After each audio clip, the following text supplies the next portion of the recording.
Good morning student, welcome to my class Teacher Education Academy.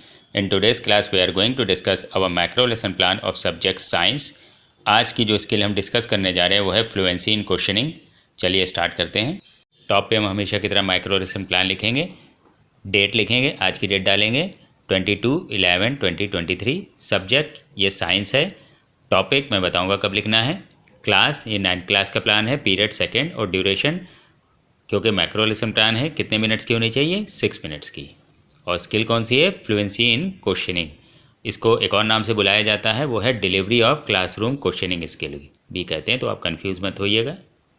अब इसके components देख लेते हैं। टोटल 6 कंपोनेंट्स हैं। पहला है रिलेवेंसी इन क्वेश्चंस, दूसरा है प्रिसाइज एंड क्लियर क्वेश्चंस, फिर है ग्रामेटिकली करेक्ट क्वेश्चंस, फिर है questions asked in appropriate speed, next है question asked in proper voice, फिर लास्ट है questions asked with proper pauses. इसको हम लोग डिटेल में डिस्कस करेंगे जब हम लोग प्रेजेंटेशन टेबल बनाएंगे। अब पहले यहीं पे हम लोग समझ लेते हैं फ्लुएंसी इन क्वेश्चनिंग स्किल होती क्या है। बेसिकली इस स्किल के अंदर हम लोग किस तरह से हम लोग स्टूडेंट के आगे क्वेश्चन को पुटअप करते हैं, ये स्किल में हम लोग सीखते हैं। और किस तरह के क्वेश्चंस आपको फ्रेम करने हैं, तो ये स्किल अगर आप जान जाएंगे तो इसके लिए आपको क्वेश्चन फ्रेमिंग भी ईजी हो जाएगी और किस तरह से क्वेश्चंस को क्लास में पुटअप किया जाता है वो भी आप सीख जाएंगे। तो इससे आपकी क्वेश्चन डिलीवरी आपकी ईजी हो जाती है। तो आपको क्या करना है, क्लासरूम में जाकर स्टूडेंट को गुड मॉर्निंग कहना है, फिर उसके बाद एक स्टेटमेंट ऑफ एम दे देना है कि students today we will know something about work and energy. तो आज का टॉपिक क्या है, वर्क एंड एनर्जी। तो ये ऊपर जो हमने छोड़ा हुआ था टॉपिक, अब आपको ब्लैक बोर्ड की तरफ मूव करके इस टॉपिक को लिख देना है और फिर आपको टॉपिक को अंडरलाइन भी कर देना है क्योंकि टॉपिक हमेशा अंडरलाइन होता है। तो आज मैंने टॉपिक इसलिए लिख दिया है क्योंकि यहाँ पे हम लोग सिर्फ क्वेश्चंस को किस तरह से क्लास में डिलीवर किया जाता है, किस तरह से क्वेश्चंस फ्रेम किए जाते हैं, हम लोग वही सीखना है। तो यहाँ पर जो है हम लोग मेन फोकस हमारे क्वेश्चंस की डिलीवरी पर होगा और किस तरह के क्वेश्चंस होंगे उस पर होगा, इसलिए मैंने टॉपिक पहले ही लिख दिया है। अब आपको नेक्स्ट पेज पर एक प्रेजेंटेशन टेबल बनानी है। ये आपको नहीं लिखना है, टीचर एजुकेशन अकेडमी ये मेरे चैनल का नाम है, आप लोग इसको सब्सक्राइब कर लीजिएगा। पहले कॉलम में आपको सीरियल नंबर लिखना है प्रेजेंटेशन टेबल में, दूसरे में पीपल टीचर्स एक्टिविटी, तीसरे में पीपल रिस्पांस और थर्ड में हम लोग क्या लिखते हैं, कंपोनेंट्स, जिसके नंबर सिर्फ लिखते हुए हम लोग चलेंगे। तो हमारे टॉपिक से रिलेटेड पहला क्वेश्चन क्या है, what will happen if you push a concrete wall. तो इजी सा क्वेश्चन है।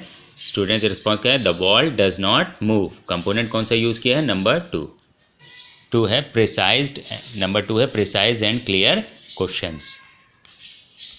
अब देखिए मेरा क्वेश्चन कितना क्लियर कट था, what will happen if you push a concrete wall. तो स्टूडेंट से जो है तुरंत जो है रिस्पॉन्स आ जाएगा, the wall does not move.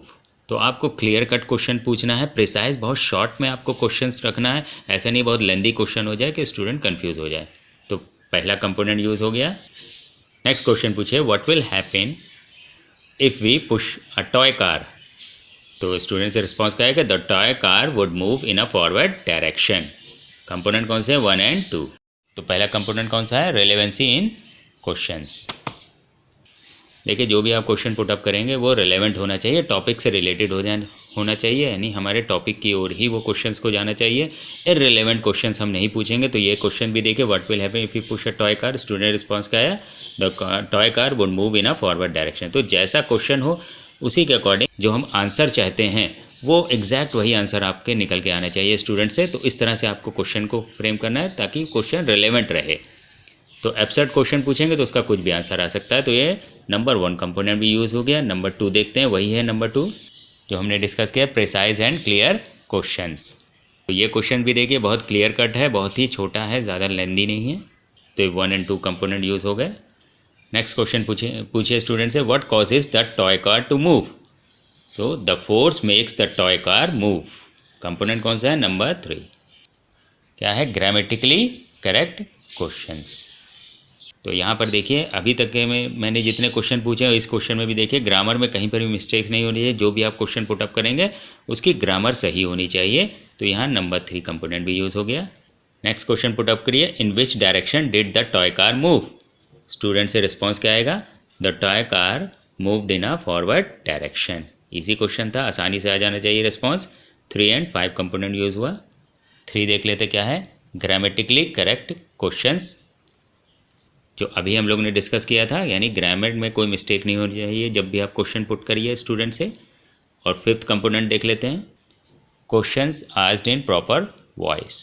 अभी तक देखिए जो भी मैंने पढ़ाया है आपको, मेरी वॉइस एकदम क्लियर है, कहीं पर मैं अटका नहीं हूँ। और किसी भी वर्ड को जब मैं डिक्टेट कर रहा हूँ, आपको बोल रहा हूँ, तो आप देखेंगे प्रोनाउंसिएशन मेरा प्रॉपर है और कहीं पर भी कोई मिस्टेक नहीं है। तो जब भी आप इस तरह से करें तो आपकी वॉइस की पिच सही होनी चाहिए और वॉइस इतनी क्लियर होनी चाहिए कि स्टूडेंट को क्वेश्चन समझ में आए। कभी कभी ऐसा होता है कि हम आधे शब्द मुंह में ही रह जाते हैं, जिससे स्टूडेंट हमारी बातों को समझ नहीं पाते हैं, तो आंसर नहीं मिल पाता है। तो इसका आप ध्यान रखेंगे। 3 और 5 कंपोनेंट भी हमने यहाँ यूज़ कर लिया।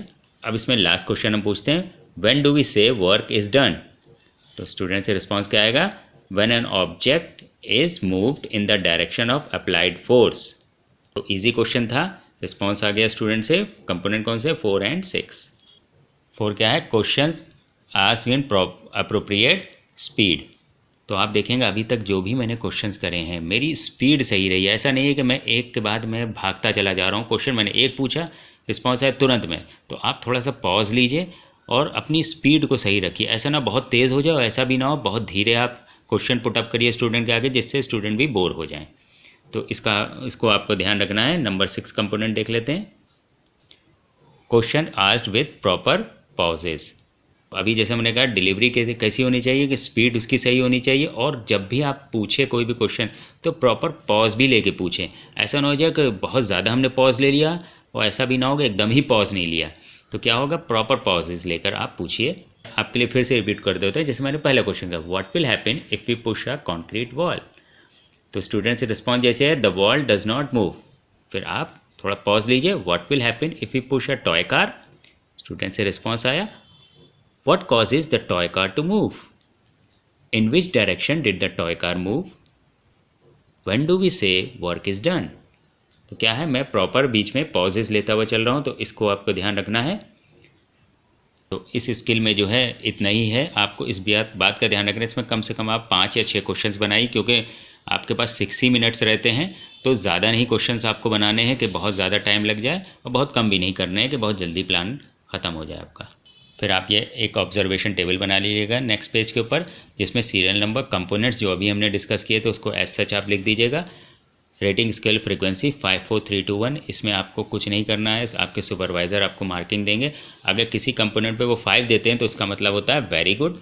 अगर किसी कंपोनेंट पे 4 देते हैं तो गुड, 3 देते हैं तो सेटिस्फैक्ट्री।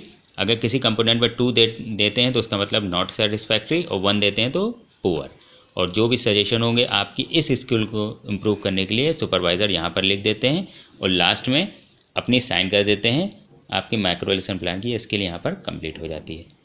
तो आज के क्लास के लिए बस इतना ही रखते हैं। Thank you very much.